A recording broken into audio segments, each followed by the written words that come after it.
Hello నమస్కార నేను మీ మోనికా. ఈరోజు వీడియోలో వాట్ ఆర్ యూ డూయింగ్ అనే దాన్ని 4 విధాలుగా ఎలా చెప్పాలి అనేది తెలుగు నుండి కన్నడకి మనం ట్రాన్స్లేట్ చేద్దాం. Let's start. ఫస్ట్ వన్, ఏం చేస్తున్నావు అంటే మనం ఫ్రెండ్స్తో మాట్లాడతాం కదా, అప్పుడు ఎలా మాట్లాడాలి, కన్నడలో ఎలా చెప్పాలి అనేదాన్ని ఇప్పుడు చెప్తాను. 2 సెంటెన్సెస్ అనమాట.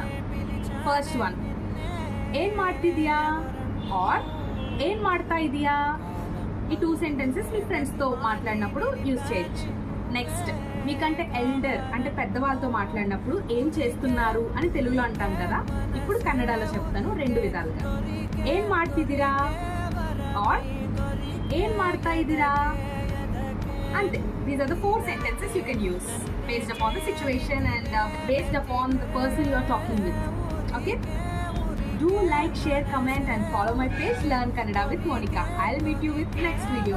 Bye.